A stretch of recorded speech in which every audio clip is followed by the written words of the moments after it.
Hello there, very good afternoon to you. Welcome to Lunchtime News. We're coming to you live and direct from the News1st studio here in Colombo. Before we head into the stories in detail, here's a look at the headlines. Perpetual Treasury CEO to hand over mobile phone and laptop to Bond Commission. Commission issues order prohibiting Arjun Aloysius from tampering with his Apple device in Commission custody. Attempts to repair grid of Norochole power plant unsuccessful. Chinese technical team arrive in the island on Saturday. Malinta Pushpakumara included in the Sri Lanka cricket test team.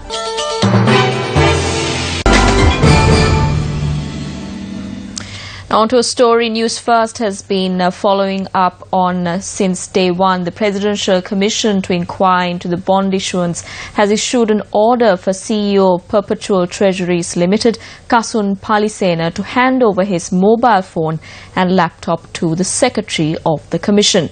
The Commission has also issued an order prohibiting Arjun Aloysius from tampering or altering the data of his Apple device, which is currently in the custody of the Commission.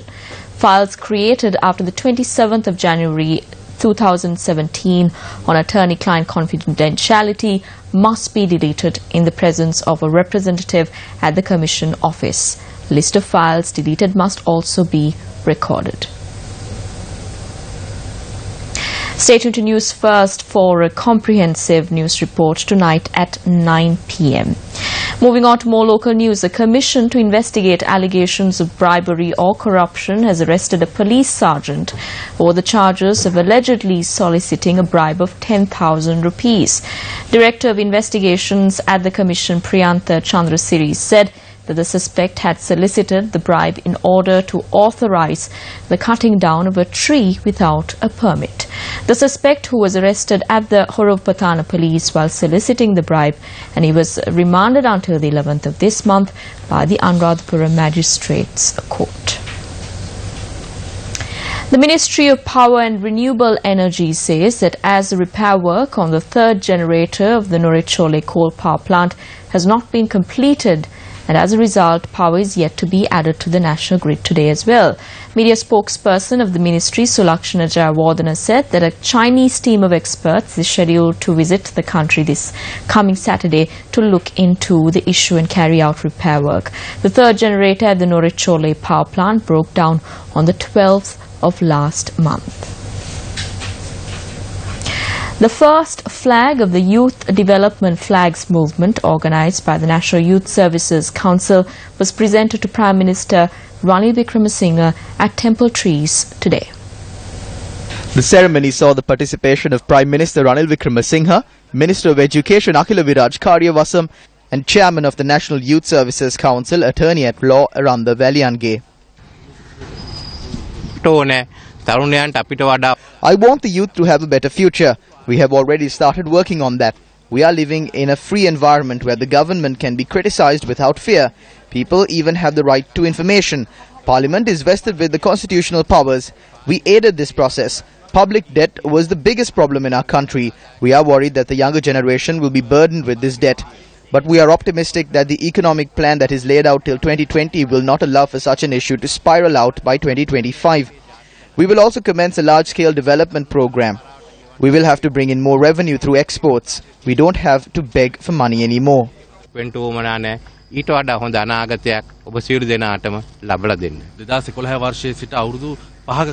This was stopped for close to 5 years.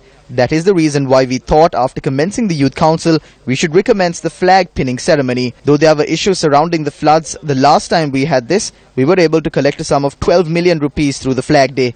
The aim of this program is to provide the necessary funds for the youth representatives of the respective districts for development projects. The Adiveya procession continued its journey from the Kali Amman temple in Trincomalee this morning. The procession of the veil is scheduled to reach Kurunegala tonight. On Saturday the 5th, the procession will arrive at the Capital Maharaj Organisation Limited head office in Braybrook Place, Colombo 2. Many religious programs and musical shows would be held on that day at the head office premises.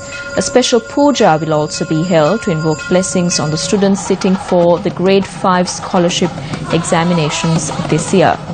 All devotees are invited for the celebration, which will comprise of local and South Indian musicians as well as dancers.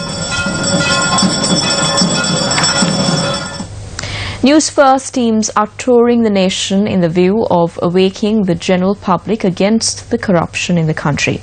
The Newsfirst teams will be touring the districts of Kilinochchi and Hambantota on the third day of the campaign today. And joining us now with the details is Newsfirst Ramesh Irulgal-Bandara from Hambantota. It's day 3 of the Sri Lanka Against Corruption campaign. We are here in the Hambantota fisheries port where we came to meet with the fishermen of this area to see the plight that they are facing because of the corrupt activities of our public representatives who we have chosen to lead this country. The importation of fish by higher ranking authorities has had a serious dent on their fishing activities because these people set out to sea for months on end, then come back to these fishing harbours. However, these people cannot sell their produce because imported fish is being sold at a lesser price. This was one of the main concerns that these fishermen were talking to us. So we will be continuing the Sri Lanka Against Corruption national campaign in the Hambantota district today. We will be visiting many other villages as well to see their plight, to bring their plight to your attention. This is our attempt at draining the swamp. I'm Ramesh Irulgal-Bandara for Newsfirst from the Hambantota Fisheries Port. The Newsfirst Shehan Ranatunga joins us now from Kilinochchi. The campaign of Sri Lanka Against Corruption is gathering steam. It's day 3. We were in Jaffna. We had another team in Munaragala. Now we have arrived here in Kilinochchi. This is Kilinochchi, and as you can see, the team has already begun work. We've visited the areas of Ratnirapuram. We are in that area right now, and we will cover the entirety of Kilinochchi over the course of today and tomorrow. And we will be giving out these leaflets to the residents of this area. They will read it, they will fill out a simple form, and they will drop it into a box which symbolizes a vote against corruption. That is what this campaign is all about. We at Newsfirst, together with you, we join up and we take a stand against corruption to ensure that our public officials do what they were elected to do, which was to serve the people and not themselves. From here in Kilinochchi, for Newsfirst, I'm Shehan Ranatunga. Several incidents were reported of stones being pelted at trains a few days ago, and yesterday a woman travelling on a train en route to Colombo from Thalemanna was injured as a result of a stone being hurled at a train, and the incident was reported while the train was passing Hiriala. The injured is a resident of Vallava and has been admitted to the Vallava Divisional Hospital for treatment.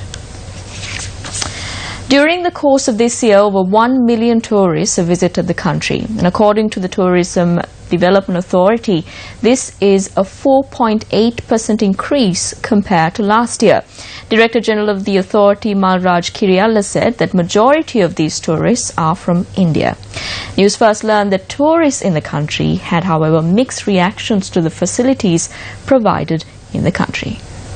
Not very geared up for tourists. Transport can be quite difficult, and some of the attractions need a lot of improvement. It's a very nice place, but it has a long way to go for. I think you need more tourist offices with information. You need better transport to the attractions which there are, and maybe the museums and galleries need to be improved to be a higher standard. Efficiency? Yeah, maybe. Efficient? Not always very efficient. We can be a bit more quick. Maybe the transport on the east and the north coasts. Transport's a bit difficult, quite difficult. So drivers are quite expensive, but train service would be better in the north and on the east coast. The renovated chemistry laboratory of the Rahula Vidyalaya in Mathura was declared open by UNP parliamentarian Buddhika Patirana. Rahula College Old Boys batch of 93 contributed to the renovation.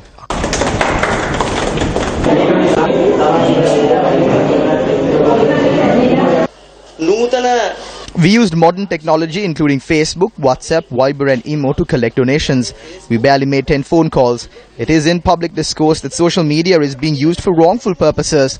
The old boys batch of 93 have given us a valuable example of how social media and modern technology can be used to achieve socially progressive goals.